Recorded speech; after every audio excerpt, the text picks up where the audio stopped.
After reading the instructions, the first stage is to complete sections A and B. These sections give background information about your group and the type of school you will be opening. Let's start by going to tab A, Applicant Details. Now, not having all of the information to hand for tab A will not hinder your work elsewhere in the spreadsheet, but do bear in mind that some of the information you enter in the green cells here will populate white cells elsewhere. So for example, if I put in NSN Free School in cell C14, we can see that the spreadsheet uses this information elsewhere. Let's go to cell C14 and type NSN Free School. Excellent. So, having entered the name of the school, we can now go to tab G2, the cover sheet, and we can see that the spreadsheet has populated the relevant cell. This is a straightforward example of how the spreadsheet links various cells. Remember, you are populating green cells only.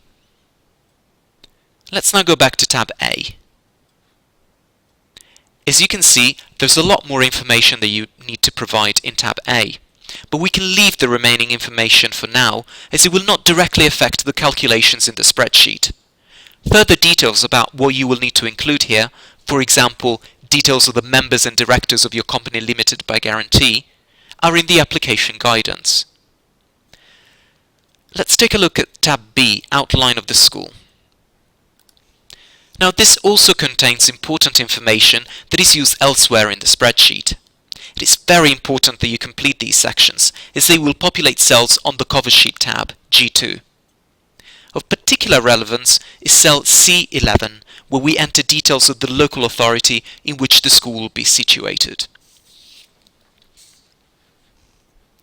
Now, going to this cell opens up the drop-down list of local authorities. It is absolutely vital to the correct calculation of your budget that you select the correct local authority here. For the purposes of this exercise, I'm going to be selecting Leicestershire. Let's scroll down to L. There you go, Leicestershire.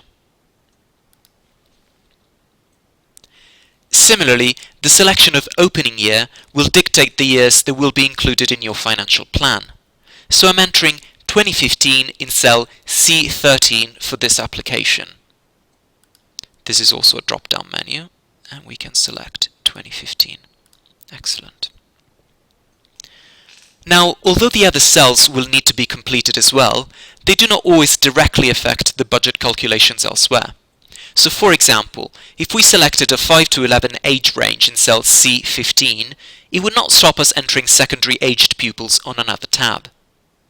However, as we are going to be demonstrating a secondary model, I will select 11 to 18 from the drop-down list in cell C15. So there's cell C15. We scroll down to select 11 to 18. There you go. Please note that if you do not complete this cell, many of the income calculations elsewhere on the spreadsheet will not work. I do, however, know some other information, so I am going to put in 800 as the capacity of the school when full in cell C37. Let's scroll down to cell C37 and we can type 800. Excellent. I also know that 2021 is the year when we will reach capacity, and I can put that information into cell C41. This is also a drop-down menu.